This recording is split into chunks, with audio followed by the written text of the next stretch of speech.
We see this trade we took on September 4th. We got in right here at 41,061, scaled into our position right here at 41,108, and then we exited our position right here at 41,204 just before the high of day was informed, and then we saw this push to the downside. In this video, I'm gonna explain why I took this trade, why I scaled in where I scaled in, as well as how I was able to anticipate where the high was going to be formed and get out for over 150 points on the Dow Jones, making me a little over $4,500. First thing we want to do is creating a pre-market plan. And if we go to the routines tab, we can see we have a pre-market routine. As we come into pre-market routine, we have this September 4th right here, and essentially this was our draw on liquidity. Right on the 4-hour time frame, we do have a fair value gap above us. So this was my before picture, where we have a bearish fair value gap above us that was anticipating the marketplace to reach back up into.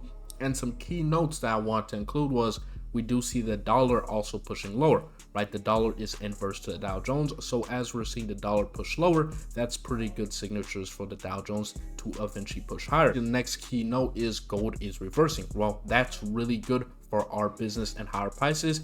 And we do have SMT where NQ hasn't taken out the lows yet. At this point, gold was pushing higher, which gold and Dow Jones can sometimes create the same price action. Seeing gold push higher was a really good indicator for us on the Dow Jones, as well as we did have that SMT divergence on the NASDAQ, where the NASDAQ failed to take out that previous low. So obviously this is bullish signatures for the Dow Jones overall. And essentially, last but not least, for the most part, continuing to stick to my plan on the Dow Jones and seeing higher prices for an opening range breakout. If you guys don't know what the opening range is, it's between 9:30 to 10 a.m. So I'm anticipating to see price give a slight retracement as the 9:30 stock market exchange opens, to then see a breakout to the upside back above this bearish 4-hour fair value gap level. Now we're going to go into our charts and we're going to break this down even more from the higher time frames to lower time frames and pinpoint our exact trade idea. And I'll give you guys some key tips so you guys can also learn. If you guys want access to the same trade journal that I use with all the features, including a full day trade routine, full trade journal with tracking metrics like R multiple and win rate, a full backtesting guide, psychology, additional ICT education taught nowhere else, and a full guide to creating and developing your own trade model.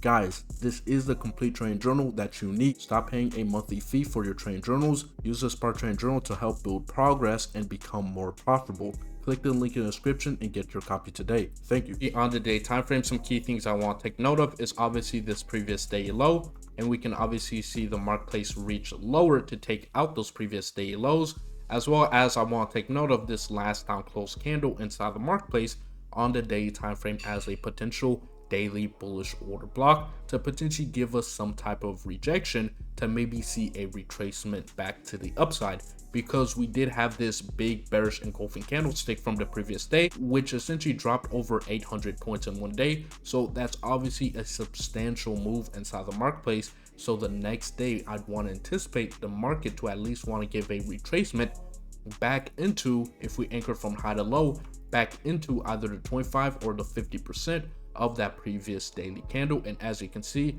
the marketplace comes into that 50% perfectly.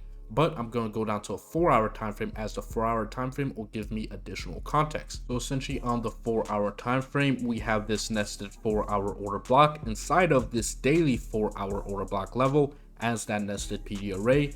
And obviously we have our draw on liquidity, which is this bearish fair value gap here on the higher time frames, right? This 4-hour bearish fair value gap, and this red box inside of here is the 25 and 50%. So if we incur Fibonacci from high to low, we get that 25 to 50%, which is a key level in every fair value gap that you want to pay attention to, because these are the specific levels that fair value gaps will come into to maybe find some measurement of rejection before then pushing back lower. So we want to see us find support at these lower levels following that expansion to the downside for a correction move back into this level of inefficiency. When identifying bias inside the marketplace, it's identifying where have we been, where are we at, and essentially where are we going next. Where have we been, right? We've seen this expansion to the downside.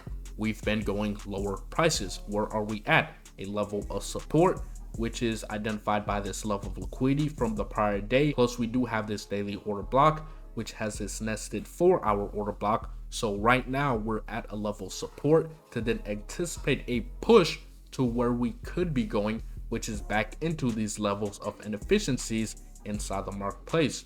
I'm going to go down to a 1 hour time frame and get additional context. Some key things I want to take note of is obviously we do have this last up close candle in the form of a bullish breaker. So we have this low right here, then we had this last up close candle, then we had this lower low which took out this previous low right here. So this last up close candle is now identified as our bullish breaker, and as you can see, as we reach down into that daily order block level, which is this big blue box, we saw this bullish engulfing candlestick breaking back above this last up close candle high, and then we reacted off of it, reacted off of it, reacted off of it, and then boom, now we're starting to see that push to the upside. And obviously we have this high right here, which is this London session high as our first area of targeting. We have this bullish breaker level on the 1 hour plus that 1 hour bearish fair value gap here. And as the 9:30 stock market exchange opens up, I want to see us reach down into this bullish breaker level, which is also in alignment with that order block on the 4 hour time frame, to then see this reaction to the upside. We're down on the lower time frames here at around 9:15 a.m. The 9:30 is just about to open up here. And some key things we want to take note of is obviously 9:15 we came lower into that order block level on the 4 hour, tapped the high of it following this push to the upside. I wanted to see a deeper retracement back into this breaker level, but I did say price would tap into this 4 hour order block level, followed a push to the upside, so it didn't necessarily do that, so that's completely fine. And we took out this previous London session high. So after taking out this London session high, I want to now take note of obviously this Asia session high right here to my left. So now this is our next area of targeting, and then we have this previous high right here, followed by this bearish fair value gap on the 1 hour time frame, and eventually reaching back up into this bearish fair value gap right here on the 4 hour time frame for our final area of targeting.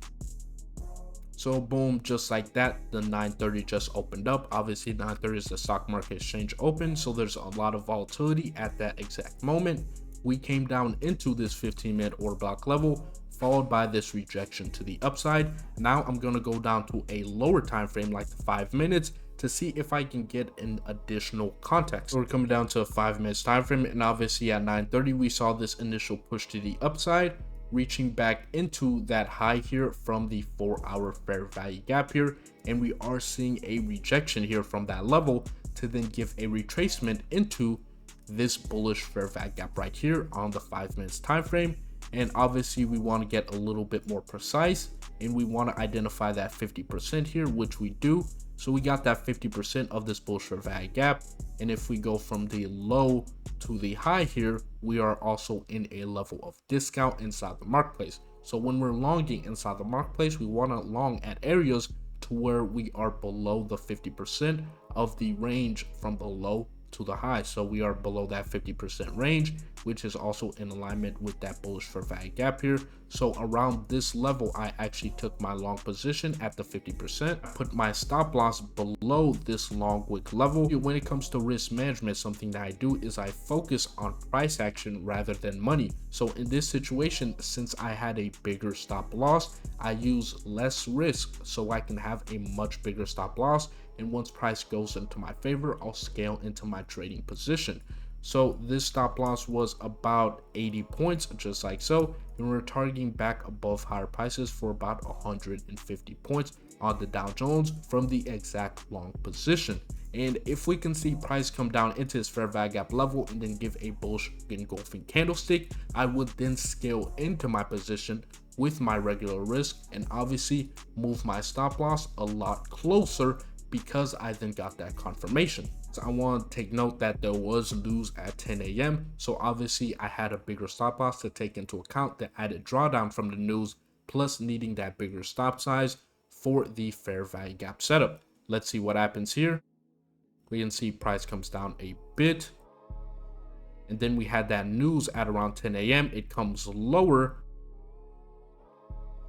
The market started to reach higher prices. I scaled into my position right around this level, right around here at 76, I'm pretty sure, or was it 71? You guys can check back. and obviously putting my take profit all the way back up here for over a 2-to-1 R or over 150 points on the trading day. And as we can see, the marketplace eventually comes down into this order block level right here, comes down into this order block level, finds that measurement of support. Then we get that final run to the upside right around 1040 for over 150 points on the Dow Jones, which we reach back up into that bearish 4-hour fair value gap level in that 25 to 50% range. And just like that, price does make an effort to push higher once again, comes close to the 75% of that fair value gap, and this ended up being the exact high of day. So we ended up getting a great entry based off of the New York session opening. Then we got that pullback inside this bullish 5-minute fair value gap. We had a bigger stop size based off of price action as well as the news coming out. As news came out and we got this spike to the downside and we came back into the opening price, and then we saw that push higher. I then scaled into my position, reaching back higher prices for over 150 points or making a little over $4,500 on all of my trading accounts. If you guys want a live trade like this with me and my brother, creating that pre-market plan, live trading with you guys, as well as daily trade breakdowns, you guys can click the first link in the description. That's Spark Trading University. I'll see you inside. So that's gonna be it. I hope this video was very insightful. Make sure you guys hit that like, subscribe, and comment what you guys want to see next. And if you guys want to join Spark Trading University, that's me and my brother Spec Trade's private mentorship. That's going to be a first link in the description. I'm Arkham. Be safe.